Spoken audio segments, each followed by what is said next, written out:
embargo me llaman el mudo. Mi general, primero le mato y después me pego un tiro. La fase de debilitamiento de la actividad.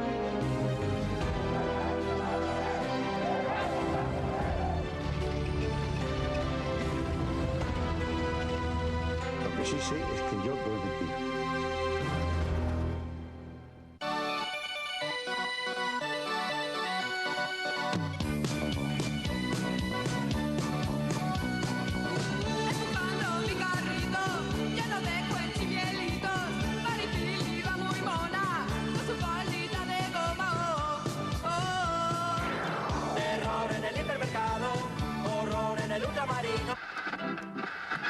Nacionales, queremos informarles que esta tarde a partir de las 4:30 la cadena SER transmitirá en directo el debate de investidura del candidato a presidente, Leopoldo Calvo Sotelo, aceptado por el rey tras la dimisión de Adolfo Suárez.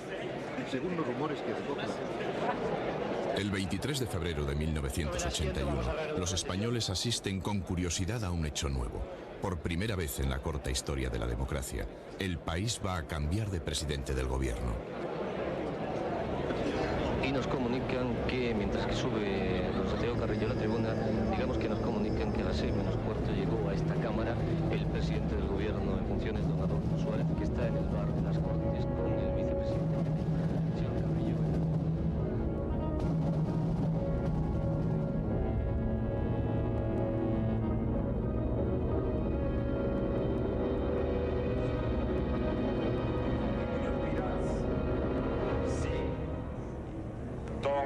José Nassarre de Ventosa Conde. Centristas los tres. Don Carlos Navarrete Merino. No. Don Manuel Núñez Encabo. Sí, algo. En estos momentos hay un disparo. Se ha oído un golpe muy fuerte en la cámara. No sabemos lo que es porque se ven la policía, la Guardia Civil entra en estos momentos en el Congreso de los Diputados. Hay un teniente coronel que con una pistola sube hacia la tribuna. En estos momentos apunta. Es un guardia civil, está apuntando con la pistola, entran más policías, está apuntando al presidente del Congreso de los Diputados con la pistola y vemos cómo, cuidado, la policía. ¡Al suelo! ¡Al suelo todo el mundo! No podemos emitir más porque nos están apuntando con la policía. Llevan metralletas. ¡Al suelo!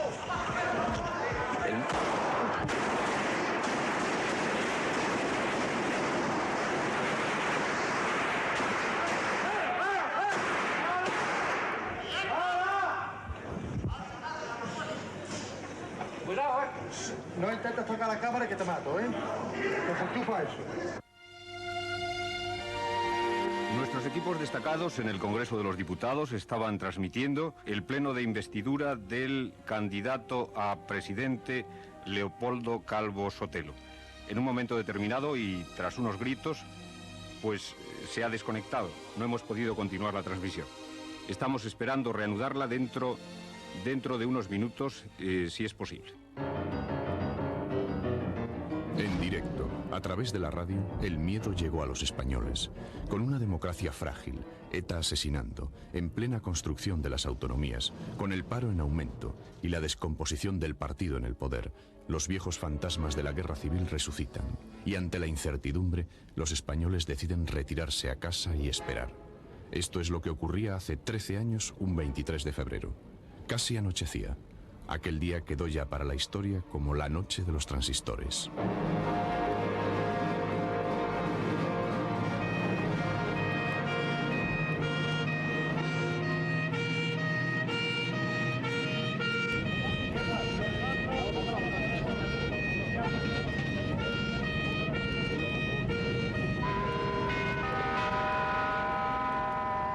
Avance informativo de la cadena SER.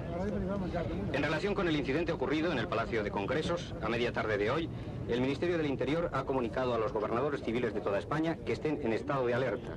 Por otro lado, en los alrededores del Palacio de Congresos se mantiene la situación de tensión. A la redacción central de la SER han llegado ya dos de los hombres de la cadena SER que estaban transmitiendo en directo el debate de investidura, Rafael Luis Díaz y Fernando González. Rafael, ¿qué es lo que ha pasado? En ese momento todo fue muy confuso porque de buenas a primeras vi como entraban guardias civiles y como oía disparos. Evidentemente yo oía disparos. Y entonces pues observé como un teniente coronel que le veía de perfil nada más, por eso pude saber un poquito más tarde que era teniente coronel por la manga izquierda. Vi que llevaba 2 estrellas de 8 puntas y entonces vi como este señor apuntaba con una pistola nada más y nada menos que al presidente del Congreso de los Diputados, que no pasa nada. Un momento, Rafael, un momento que nos llega en este momento un flash de la agencia EFE. La acción podría haber sido realizada por el teniente coronel Tejero y 200 guardias civiles. Es Tejero. Volvemos en 5 minutos. Efectivamente era él, el teniente coronel de la Guardia Civil, Antonio Tejero Molina, el mismo al que habían condenado un año antes a una pena mínima por planear en la cafetería Galaxia el asalto al Palacio de la Moncloa. Conocido por su vehemencia, en su expediente constaban numerosos enfrentamientos con las autoridades civiles. Antonio Tejero Molina rechazaba el camino que estaba tomando la democracia.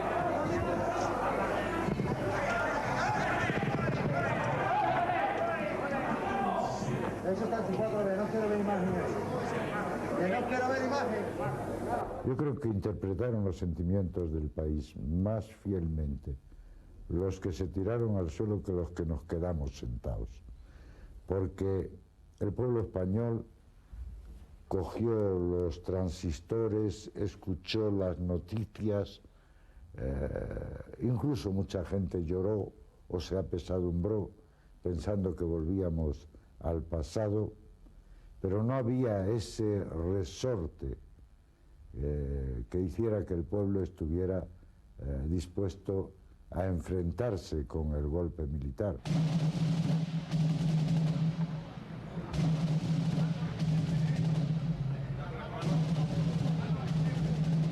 Buenas tardes. No va a ocurrir nada, pero vamos a esperar un momento a que venga la autoridad militar competente para disponer lo que tenga que ser y lo que él mismo diga a todos nosotros. O sea, estén tranquilos, no sé si esto será cuestión de un cuarto de hora, 20 minutos, media hora, me imagino que no más tiempo. Y la autoridad que hay competente, militar por supuesto, será la que determine qué es lo que va a ocurrir. El teniente coronel Tejero entró en el Congreso de los Diputados dando vivas al rey y al capitán general de Valencia, Jaime Milans del Box. Media hora más tarde, por teléfono, el secretario general de la Casa del Rey, Sabino Fernández Campo, le prohíbe que hable en nombre de la corona. Antonio Tejero le responde que solo obedece órdenes del teniente general Jaime Milans del Box. Permanezcan su escaño. Tranquilos, señores. Si va movimiento de manos se mueve esto, ¿eh? ¡Presidente, coño!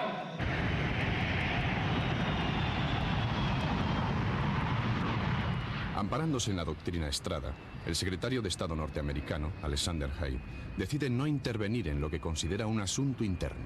Aún así, Estados Unidos toma medidas y pone en estado de alerta a sus bases en España. La embajada americana en Madrid conocía la posibilidad de que el 23 de febrero se produjera el asalto al Congreso. Fuentes de la ultraderecha y de los servicios españoles de inteligencia les habían alertado el fin de semana anterior. El 23, cuando fuimos a la base los empleados civiles a trabajar, nos encontramos que estaban en la letra C, en la alerta máxima. Entonces, eso correspondía a que teníamos varias áreas que no podíamos entrar y había también más vigilancia alrededor de la base.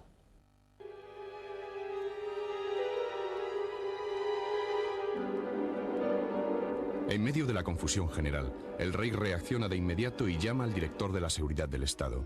Se muestra tajante. Hay que mantener el orden y defender la Constitución.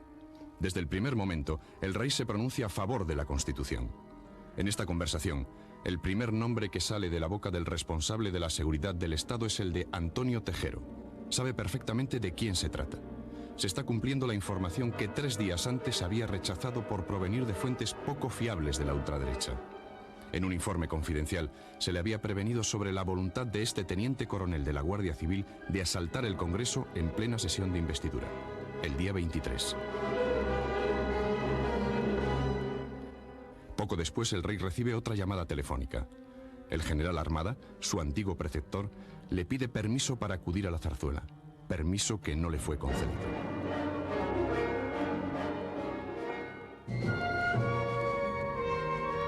Desde que dejó su puesto como jefe de la Secretaría de la Casa del Rey, Alfonso Armada se había convertido en punto de referencia para ciertas élites políticas. Después de 18 años al servicio de la corona, Armada había compaginado sus destinos en el gobierno militar de Lérida y en el cuartel general del Ejército con una intensa actividad en medios políticos, empresariales y periodísticos.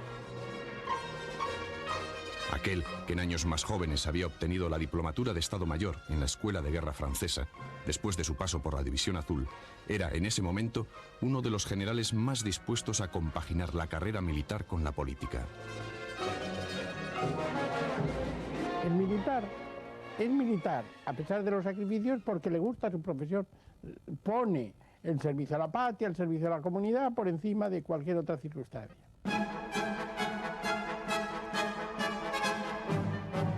Tras el asalto al Congreso, todas las miradas se dirigen a la división acorazada.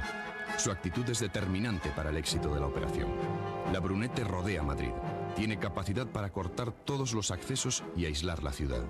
Si la acorazada despliega a sus 13.000 hombres, los insurrectos tendrían el éxito asegurado.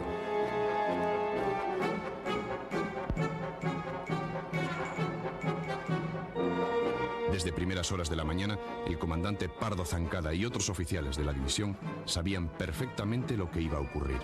Su misión es apoyar el asalto de Tejero. Todo está listo horas antes.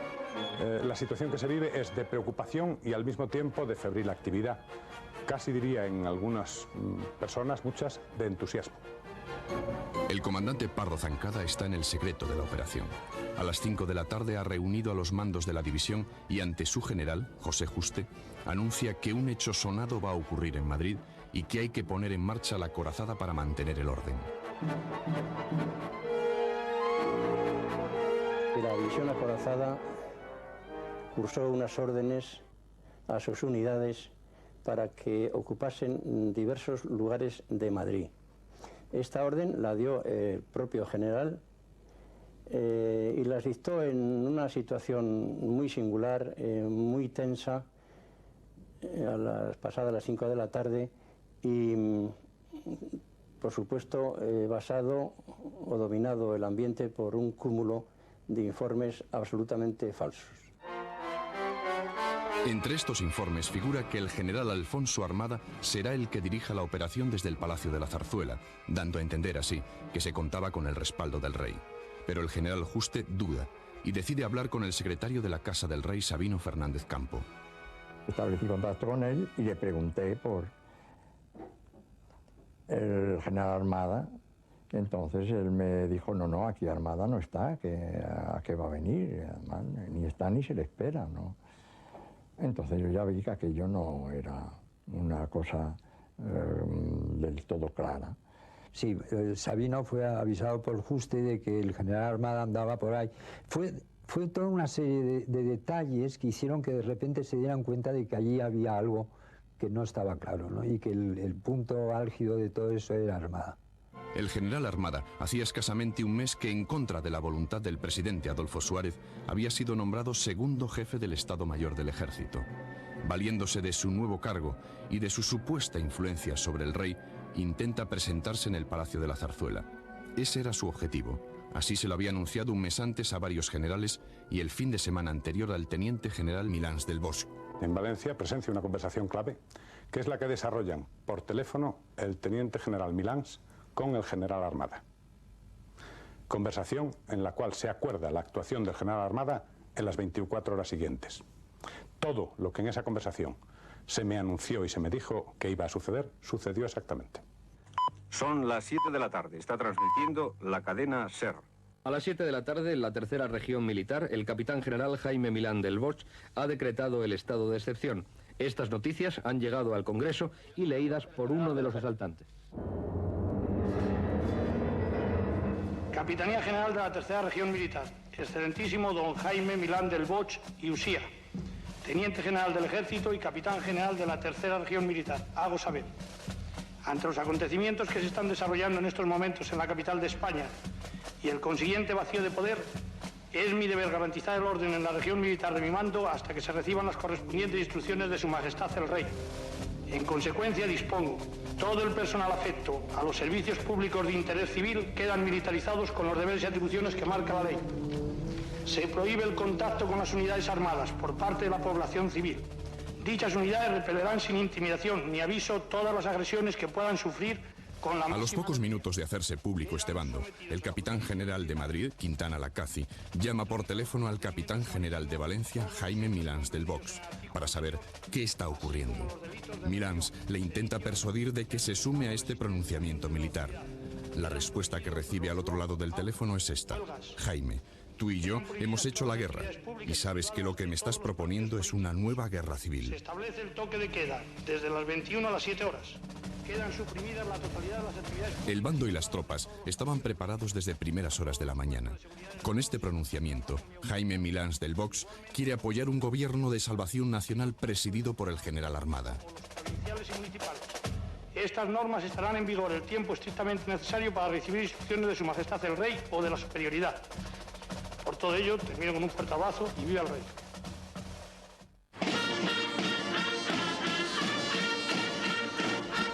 El capitán general de la Tercera Región, Jaime Milans del Vox, pertenece a una familia militar de tradición monárquica. Poseía un gran prestigio en el ejército por sus actividades en la Segunda Guerra Mundial.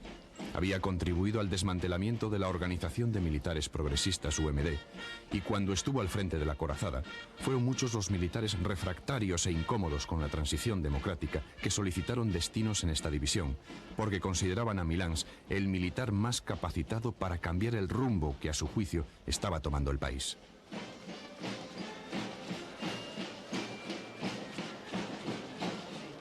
Ante los hechos del 23 de febrero, yo actúo por impulso y ante la situación política que se vivía en ese momento en España.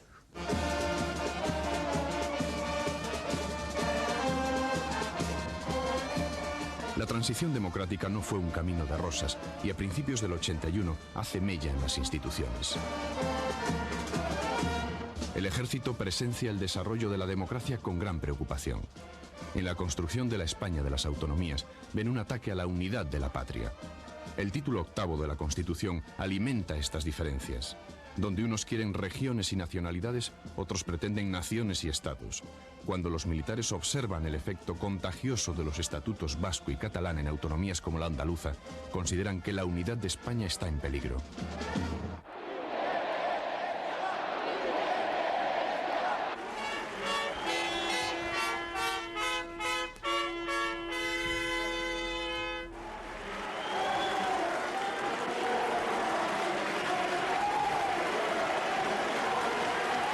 El abucheo en Guernica a los Reyes por parte de los sectores más radicales del nacionalismo vasco, unos días antes del asalto al Congreso, causan gran malestar en las Fuerzas Armadas. Lo consideran un desprecio al jefe del Estado y capitán general de los ejércitos.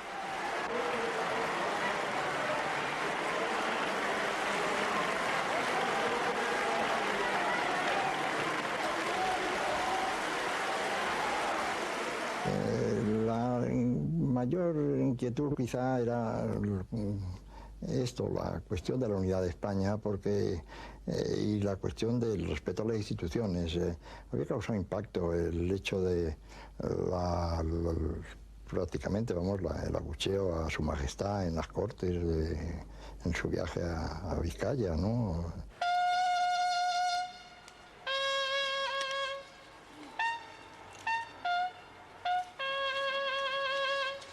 En 1980 se cierra con el mayor número de atentados de la transición, 124 muertos, a razón de más de 10 asesinatos al mes, la mayoría militares de alta graduación. Este hecho produce crispación en las Fuerzas Armadas.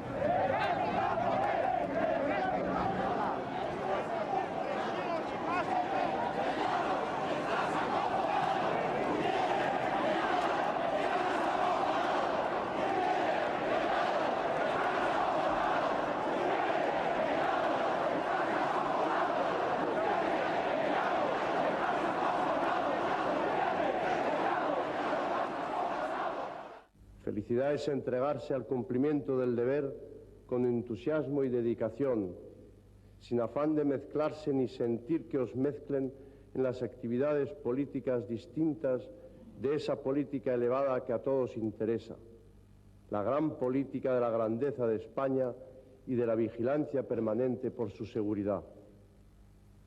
Felicidad es disfrutar la tranquilidad de vivir en paz sin que se especule con vuestras intenciones o se imaginen hasta vuestros pensamientos. Cuando el rey pronuncia estas palabras en la Pascua Militar de enero de 1981, ya conocía el malestar del ejército. Militares como Milans del Bosch, Torres Rojas, San Martín y el propio Armada, entre otros, le habían manifestado personalmente la necesidad de un golpe de timón.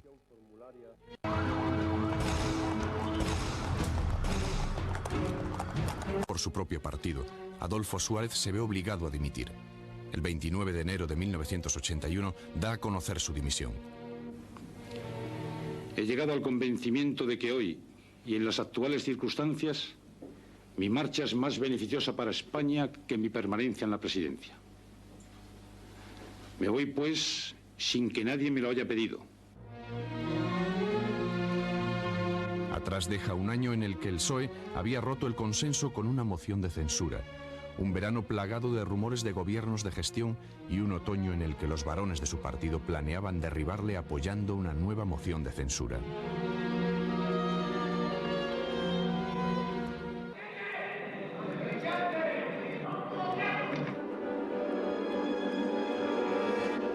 La cadena SER sigue informando. Poco antes de las 7 de la tarde, el director general de la Guardia Civil, general Aramburu Topete, se dirigía hacia el Palacio del Congreso al frente de un destacamento de este cuerpo. Esta información estaba fechada a las 7 y 7 minutos.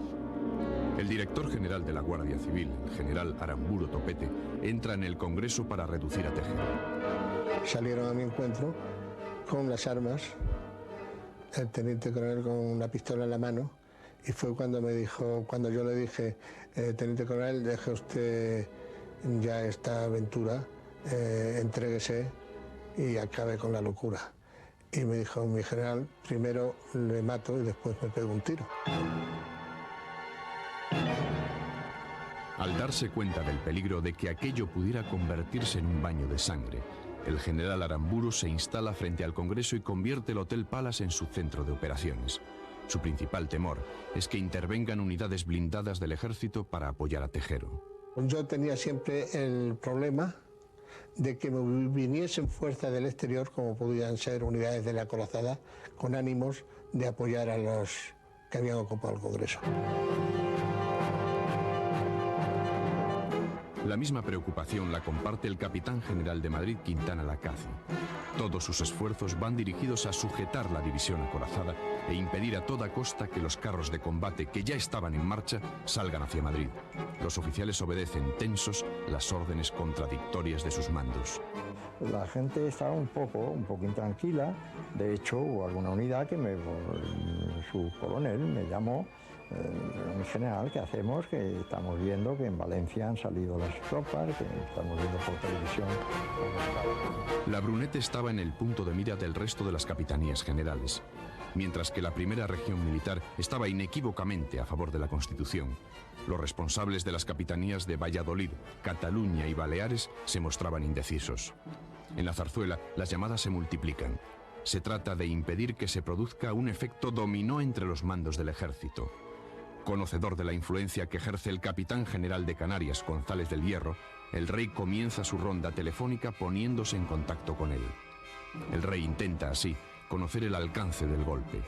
En Zaragoza, la actitud del capitán general, Elízegui, adquiere una importancia especial porque parte de las unidades de la Acorazada se habían trasladado a esta capitanía para realizar ejercicios de tiro.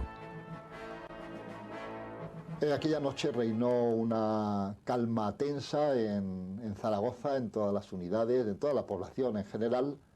El capitán general, pues, primero pidió un poco el acuartelamiento, que ya se había producido naturalmente porque todos los jefes y oficiales profesores pues habían acudido a la academia al tener noticia del golpe.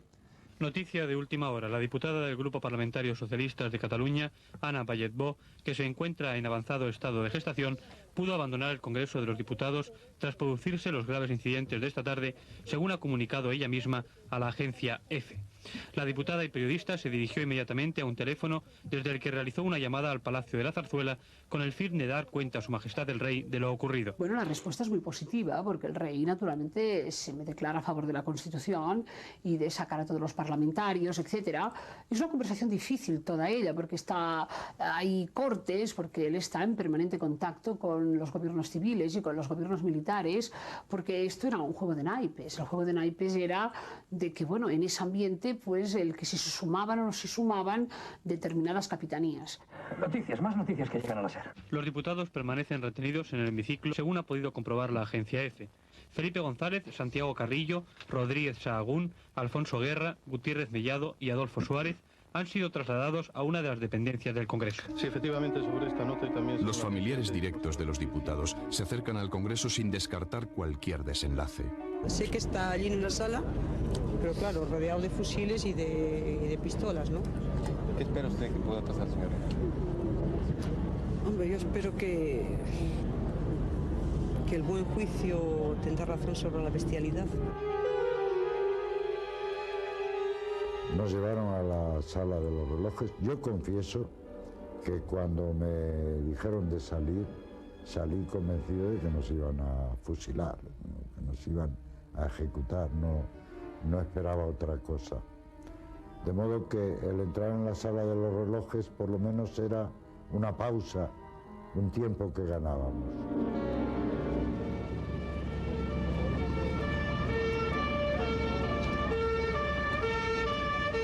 Los primeros momentos de pánico y la tensión empieza a hacer mella entre diputados y asaltantes.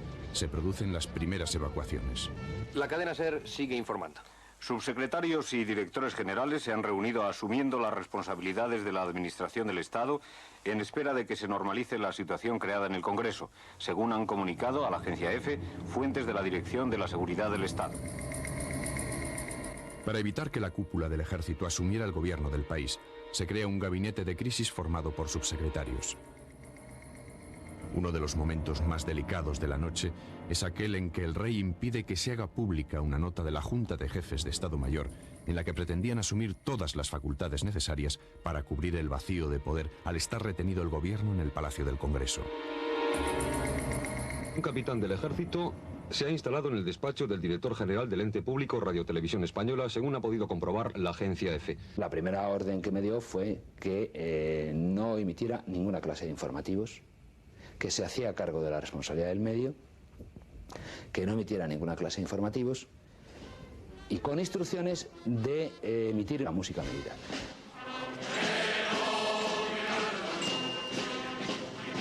Bajo los acordes de la música militar, el golpe parece estar triunfando. Los españoles son incapaces de conciliar el sueño esa noche y permanecen pegados a la radio y la televisión. Ante el inusitado consumo de electricidad, el delegado de Industria ordena reducir el alumbrado de la periferia para evitar que un apagón deje sin luz al centro de Madrid y, por tanto, a las instalaciones del Congreso. Allí dentro también se producen las primeras reacciones ante un posible corte de luz.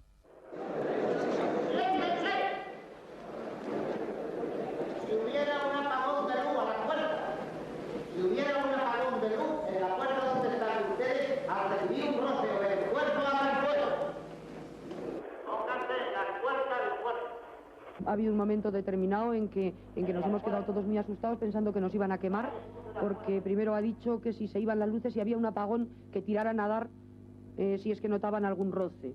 Y a continuación han empezado a entrar sillas y mesas, las han tumbado en la parte del centro de la cámara y han empezado a despedazar las sillas por debajo, han sacado bueno, lo que tienen debajo la estopa exactamente, han sacado toda la estopa de los sillones, la han puesto allí encima y entonces lo que hemos creído es que aquello lo iban a incendiar y que bueno, que iban a cerrar las puertas, nos iban a pegar el apagón. De verdad, en aquel momento es el peor que hemos pasado porque estábamos convencidos, hasta que nos hemos dado cuenta de que lo que se les estaba ocurriendo era hacer teas por si había un apagón de luz.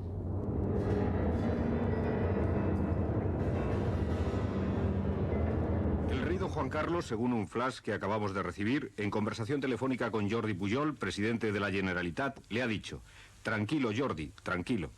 Las palabras del presidente de la Generalitat se reciben cuando los españoles están pendientes de que hable el rey. Otros líderes nacionalistas, como el Lehendakari Carlos Garaikoetxea y el Abertzale Letamendia, se ocultan o intentan abandonar el país. En que el gobierno no puede actuar, quien sí puede hacerlo y lo hace, y lo está haciendo con absoluta y total eficacia, es el rey. Pensé que sería bueno que el país, que estaba muy desorientado y muy desinformado y asustado en todo sentido, pues recibiera este mensaje de confianza. La sensación de vacío de poder se instala en el ánimo de los españoles, que se preguntan por qué el rey no habla. Yo estaba entre los miles de españoles que se preguntaba ¿y dónde está el rey? ¿Qué hace el rey? ¿Está vivo? ¿Lo han matado? ¿Está prisionero? Y bueno, lo que pasó fue que el ejército tomó Televisión Española y no había manera de salir. El rey no tiene forma de emitir el mensaje. No existe un enlace directo con Televisión Española. Solo cabe esperar a que lleguen las cámaras que a las 8 de la noche había pedido el secretario de la Casa del Rey al director general de Radio Televisión Española, cuando se encontraba todavía la televisión bajo la ocupación militar. Y es cuando me dijo que tan pronto como pudiera que preparara unas cámaras para enviar a Zarzuela.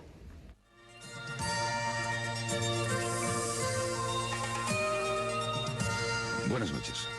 En el contexto de los hechos ocurridos esta tarde en el Congreso de los Diputados, Televisión Española quiere informar que al filo de las 9:10, dichas fuerzas militares abandonaban el recinto de RTV.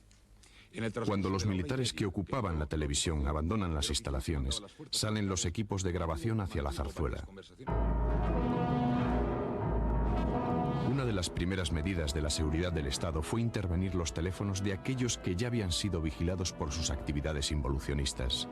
Yo tuve contactos con el director de la Seguridad del Estado, con don Francisco Laína, y como, no recuerdo muy bien la hora porque han pasado mucho tiempo, pero yo recuerdo que como al cabo de hora o 2 horas de producirse el asalto al Congreso, me pidió la intervención de algunos teléfonos particulares y asimismo más adelante también me pidió intervenir los teléfonos del Congreso. Esa noche se grabaron 26 cintas en las que se citaban a 124 personas sospechosas de estar vinculadas con el golpe. El contenido de estas cintas sigue siendo el secreto mejor guardado 13 años después. El equipo de investigación de Antena 3 Televisión solicitó del Tribunal Supremo una copia de estas cintas, pero el alto tribunal consideró que no pueden salir a la luz pública. Aún así, hemos podido saber que una copia de estas cintas la tiene a buen recaudo un alto responsable político de aquel entonces.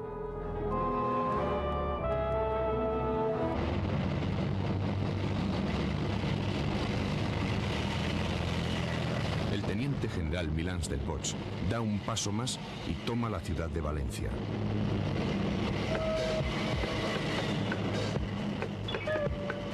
La agencia Europa Press señala que a las 11 menos cuarto de la noche la situación en Valencia era de total ocupación militar. Carros de combate llegaban al centro de la capital por diversos accesos. A las 10:15 una columna de carros avanzaba por el mismo puente de Ademuz, Gran Vía y calle de Fernando el Católico. Al mismo tiempo, añade la agencia Europa Press, varios carros de combate estaban estacionados en la plaza del País Valenciano, centro de la capital. A las 10:30 otra columna de carros de combate circulaba por la avenida de Burjasot. Las calles de Valencia, según Europa Press, estaban totalmente vacías, respondiendo así al toque de queda ordenado por el teniente general Milán del Bosch en la tercera región militar. Milán del Bosch le llamó al rey, no sé si fue la segunda o la tercera vez por la noche, y le dijo: señor, estoy haciendo esto para salvar a la monarquía. Bueno, ¿salvar a qué monarquía? Él supongo que era de los nostálgicos de la monarquía de antes. Mientras tanto, en Madrid, y desde el cuartel general del ejército, el general Armada decide sacar la carta que lleva meses guardando bajo la manga y vuelve a llamar al rey. El argumento que Armada expone a don Juan Carlos es este: ante la gravedad de la situación y en vista de que no pueden sacar a Tejero del hemiciclo, él está dispuesto a sacrificarse y a negociar una salida con el teniente coronel, ofreciéndole un avión para salir de España. Una vez liberado el Congreso, Alfonso Armada se presentaría como presidente de un gobierno de salvación nacional. Esta propuesta está inspirada en el espíritu del golpe que en su juventud Alfonso Armada vio protagonizar al general de Gaulle en Francia. Armada, lo que él tenía era indudablemente pues una convicción de que era necesario no imponer un gobierno militar, sino hacer una especie de gobierno de coalición con fuerzas políticas diversas, con algún militar presidido por un militar, pero vamos, un poco estilo de Gaulle, vamos.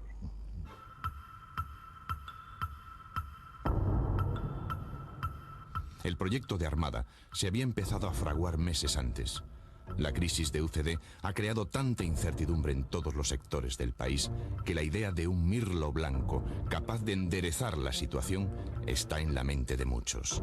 Había reuniones conspiratorias de algunos sectores militares más reaccionarios también, y en definitiva empezó a cobrar cuerpo la idea de que había que reconducir el proceso de España, sobre todo también porque estaba el tema de la descentralización, el tema de las autonomías, que era otro eje del problema. El primero en dar nombre a la idea es el expresidente de la Generalitat, Josep Tarradellas. Lo llamará el golpe de timón. También, y por diferentes motivos, el primer partido de la oposición está preocupado por los efectos de la descomposición de UCD. Los socialistas ven con temor que el proceso democrático pueda terminar violentamente si se cumplen las amenazas de los sectores más involucionistas del ejército. Ya en 1978, Felipe González se declara dispuesto a cualquier solución política de corte democrático que impida un golpe de Estado.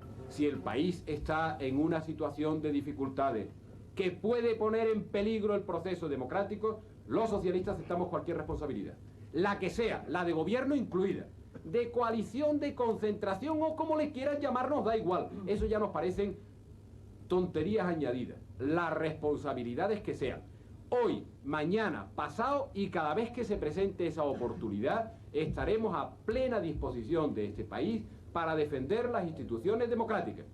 Pero no tenemos ningún interés en entrar por la puerta de atrás en ningún tipo de gobierno. El Partido Socialista defendía en una cierta medida, me atreveré a decir que en una gran medida, esa posibilidad de gobierno de coalición o de concentración, algo parecido a lo que se había pretendido en el año 1976 y en 1977, cuando estábamos en plena transición política del régimen de Franco a la situación democrática. Entre los nombres que se barajan para presidir ese gobierno, surge con fuerza el de un general, Alfonso Armada. El entonces gobernador militar de Lérida se encuentra con el rey en Baqueira en enero de 1981. Armada utiliza este encuentro para promover su figura, al tiempo que se empeña en controlar los golpes que en ese momento estaban en marcha. Armada ya ha diseñado la reforma del título octavo de la Constitución. El periodista Emilio Romero, uno de los civiles consultados para estas reformas, llegó a proponer al general Armada como el hombre capaz de dar el golpe de timón. Es época de contactos entre políticos y militares. Yo, con otros compañeros de partido, me entrevisté con el gobernador militar de Lérida, que entonces era el general Armada, en casa del alcalde de Lérida, precisamente en función de mis deseos como presidente de la Comisión de Defensa, de conocer pues cuáles eran las aptitudes o los hábitos que existían entre las Fuerzas Armadas. Era algo natural que dependía de mi función parlamentaria. Pero hubo más contactos. El equipo de investigación de Antena 3 Televisión ha podido saber que en otoño de 1980 los socialistas celebran una importante reunión en Madrid.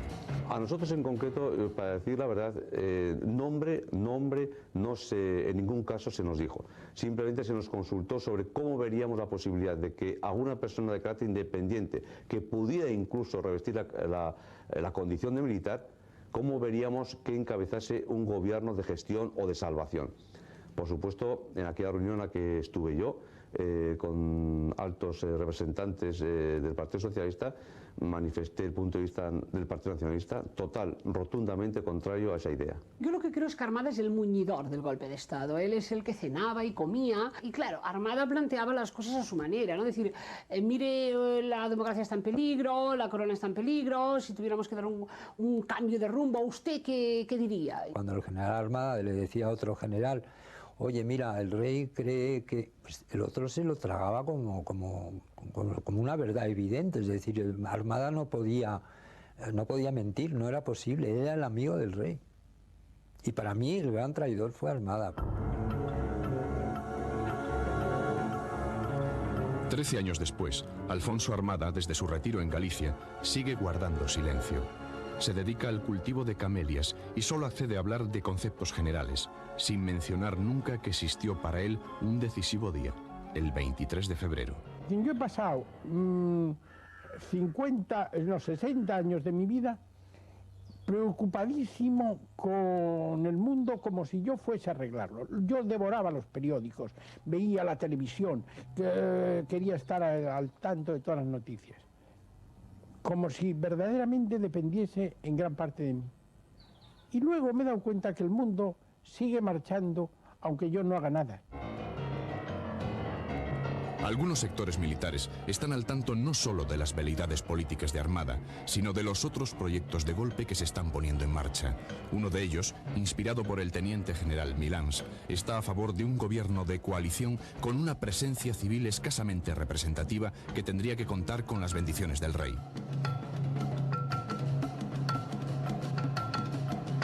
Otra era la opción de Tejero, más radical e impulsiva.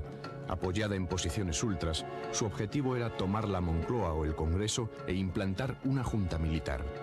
La voluntad de Armada es la de reconducir los ánimos golpistas en una sola dirección y casi lo logra.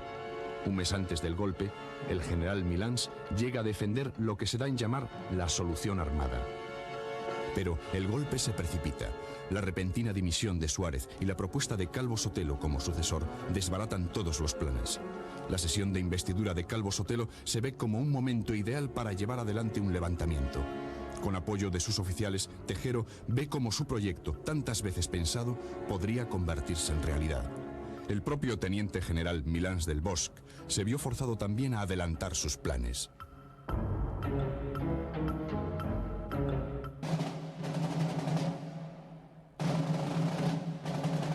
A las 12 de la noche del 23 de febrero, el general Armada se dirige al Congreso dispuesto a ofrecerse como presidente del gobierno. Las fundadas sospechas que han rodeado a su persona durante las últimas horas hacen que el secretario general de la Casa del Rey, Sabino Fernández Campo, le diga a Alfonso Armada que no invoque el nombre del rey en esta acción y que todo lo que haga sea a título estrictamente personal. Alfonso Armada utiliza como argumento el peligro de que haya un baño de sangre en el Congreso. Una vez más, se utiliza la excusa de Tejero como amenaza imparable.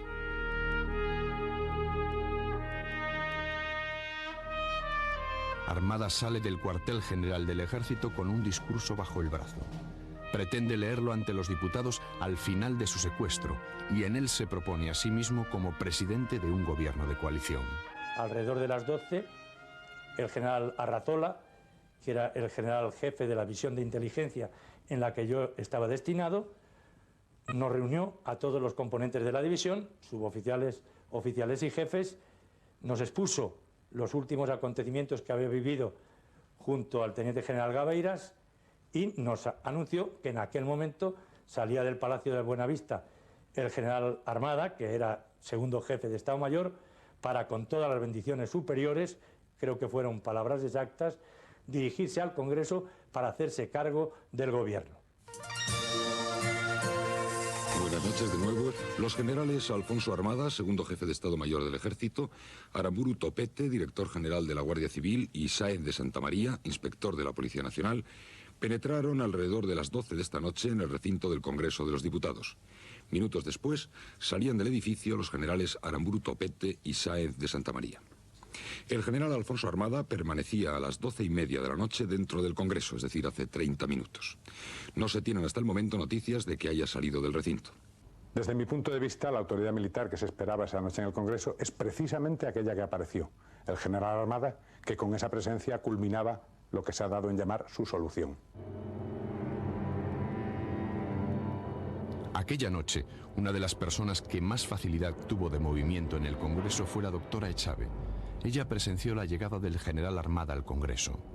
Yo seguí espiando, por así decirlo, siguiéndole los pasos al señor Armada, y por la forma que tenía y por las conversaciones que yo capté me di cuenta que aquello no estaba con nosotros. Comuniqué a Rosón, le dije, está ahí Armada.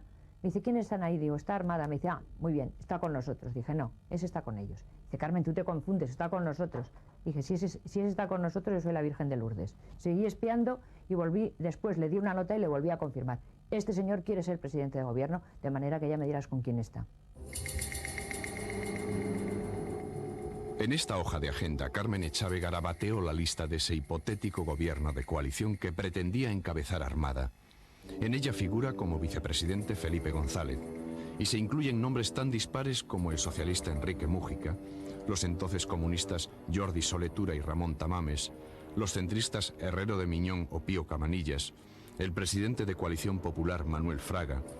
10 años después del golpe, esta lista salió por vez primera a la luz. Ninguno de los que en ella figuran reconocen haber sido consultados previamente por su supuesto promotor.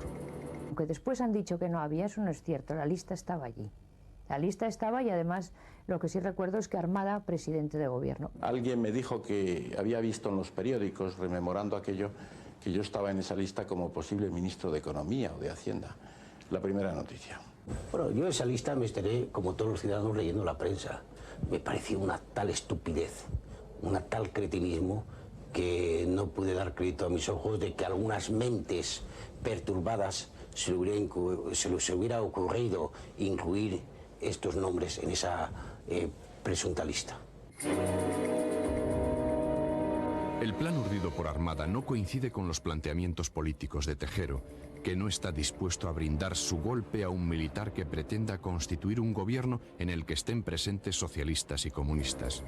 En los 3/4 de hora que dura la conversación entre ambos militares, Armada no consigue hacer entrar en razón a Tejero, aunque sea el propio Milans el que le recomiende por teléfono que apoye la solución Armada. Grave, muy grave hubiera sido aquello para el país.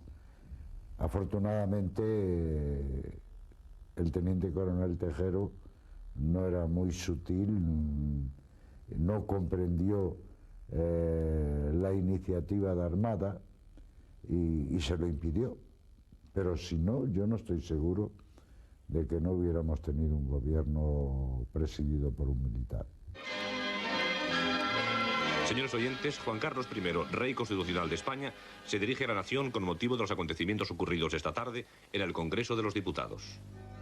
Al dirigirme a todos los españoles, con brevedad y concisión, en las circunstancias extraordinarias que en estos momentos estamos viviendo, pido a todos la mayor serenidad y confianza y les hago saber que he cursado a los capitanes generales de las regiones militares, zonas marítimas y regiones aéreas la orden siguiente.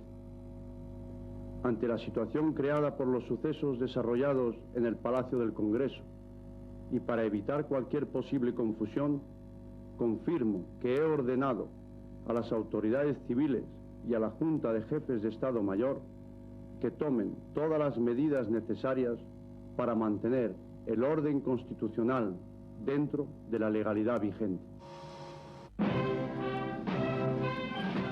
El mensaje del rey tranquiliza a la población, pero don Juan Carlos está pendiente aún de que el teniente general Milans deponga su actitud y convenza a Tejero que abandone el Parlamento y devuelva sus tropas a los cuarteles.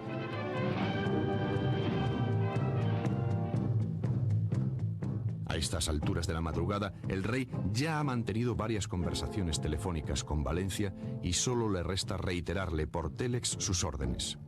El primer párrafo que redacta el monarca dice así: afirmo mi rotunda decisión de mantener el orden constitucional dentro de la legalidad vigente. Después de este mensaje ya no puedo volverme atrás. Milans del Bosch acata las órdenes del rey. Su retirada decantará definitivamente a las capitanías generales en contra del golpe. Numerosos capitanes generales y altos mandos de las Fuerzas Armadas han mostrado su adhesión inquebrantable a Su Majestad el Rey tras recibir la orden a que ha aludido el jefe del Estado en su comunicación al pueblo español a través de la radio y la televisión. Estos mandos militares han reiterado asimismo a don Juan Carlos su escrupuloso acatamiento al orden constitucional vigente. Estas Fuerzas Armadas, durante unas horas, tienen el monopolio total del poder español. Podrían haber decidido lo que hubieran querido. Y ellas han sido, para mí, ese gran elefante del que hablan algunos, es decir, ellas fueron el elemento resolutivo. ¿Qué hicieron? Que pudieron haber roto con la Constitución y vuelto a una situación preconstitucional. Pero decidieron, en un gesto para mí poco después reconocido de masiva disciplina, ponerse a las órdenes cada uno de su superior, y los capitanes generales que formaban la cúpula o la cumbre decidieron unánimemente colocarse a las órdenes del rey. Él, cuando llamó por teléfono uno por uno a todos los capitanes generales para explicarles cuál era su posición y preguntarles cuál era la de ellos, le contestaron todos lo mismo: estamos a las órdenes de vuestra majestad para lo que sea. Para lo que sea es tremendo, quiere decir, si está usted contra el golpe, estamos contra; si está usted a favor del golpe. Es decir, que de verdad, el que nos salvó esa noche fue él. El general Alfonso Armada, segundo jefe de Estado Mayor del Ejército, ha salido hace escasos minutos del interior del Congreso de los Diputados. El general Alfonso Armada ha estado celebrando negociaciones con el teniente coronel de la Guardia Civil, Antonio Tejero Molina, que manda... El general Armada es conducido ante la presencia del director general de la Seguridad del Estado, Francisco Laína. Las sospechas que se han cernido sobre él durante toda la noche se han convertido en certezas. Y después de la tensa conversación que mantenemos con el señor Armada en el Ministerio Interior, entendemos que el señor Armada de alguna forma está implicado en el golpe que se acababa de dar en el Parlamento.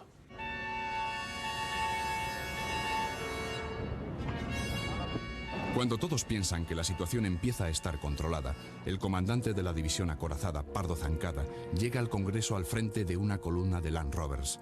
Tal y como se habían desarrollado los hechos, los militares golpistas podían presentar coartadas que les desvincularan del asalto al Congreso. La acción de Pardo Zancada lo impidió. Voy al Congreso en la madrugada del 23, creo que por 3 razones. La primera, siguiendo unas indicaciones. Yo me había comprometido con el general Milans y quise dejar claro que en ese compromiso llegaba hasta el final. Hay una segunda razón, que es en el ámbito de la división, en el mismo escenario de la división, cuando veo la mirada de desprecio en algunos de mis subordinados. No pude soportarla y decidí ir porque me parecía que así salvaba eso que se llama la vergüenza torera. Y por último, una razón, la de más peso quizá, es que quise dar a la Guardia Civil, a Tejero y a sus hombres, el respaldo militar que yo podía en aquellos momentos.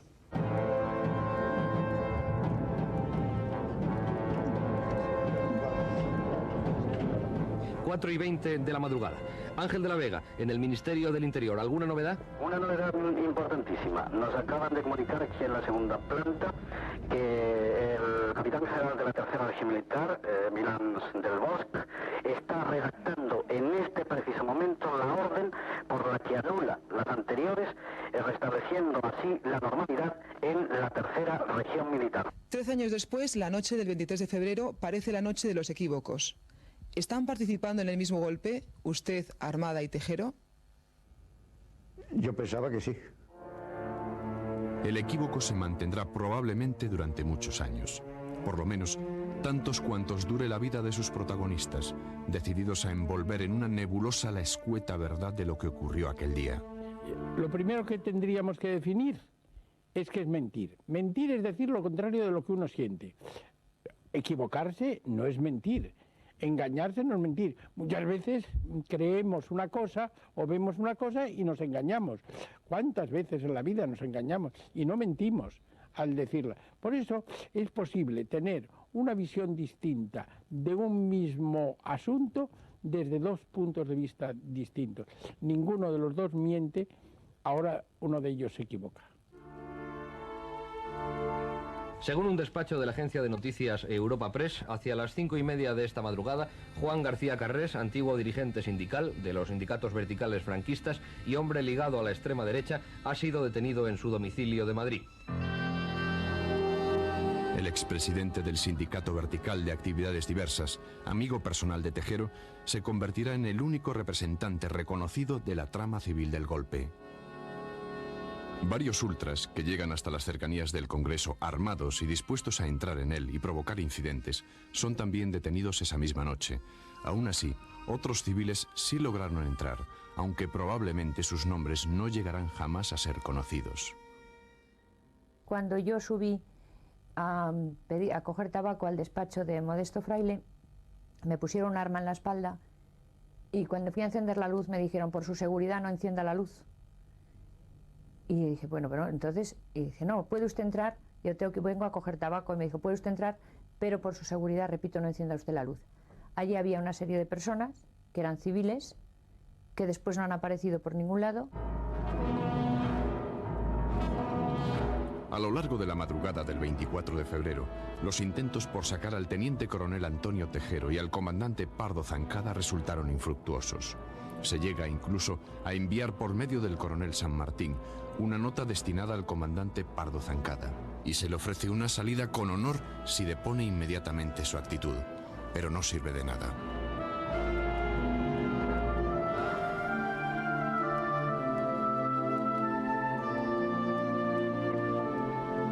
Bien entrada la mañana, se va acercando el final. Ya sin esperanzas, los asaltantes empiezan a negociar una salida digna. El compromiso será bautizado como el Pacto del Capó.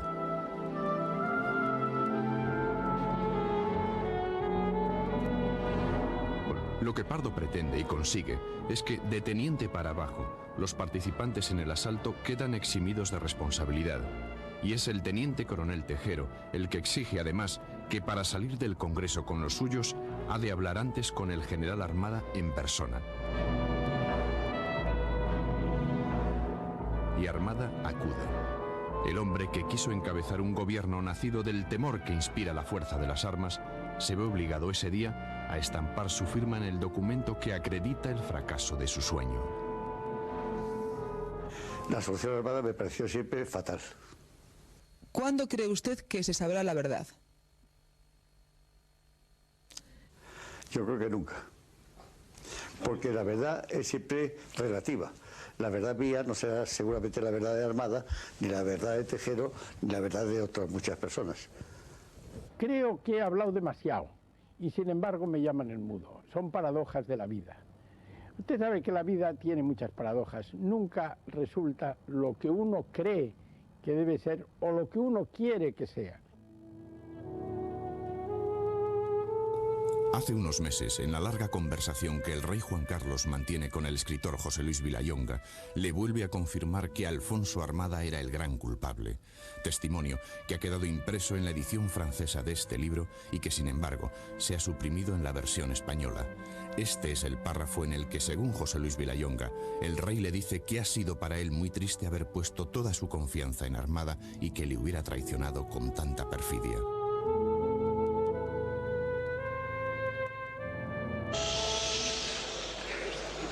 Tranquilidad, por favor. Tranquilidad, tranquilidad. Mañana habrá mesa a las 9:30, portavoces a las 12 y pleno a las 4:30 de la tarde. Es la voz del presidente del Congreso, Landelino Lavilla. La fila siguiente. Atención, unidad móvil. Atención, atención desde la unidad móvil número 2. Efectivamente, los primeros diputados se acercan a la primera fila de los profesionales de la información. Se ha producido una cerrada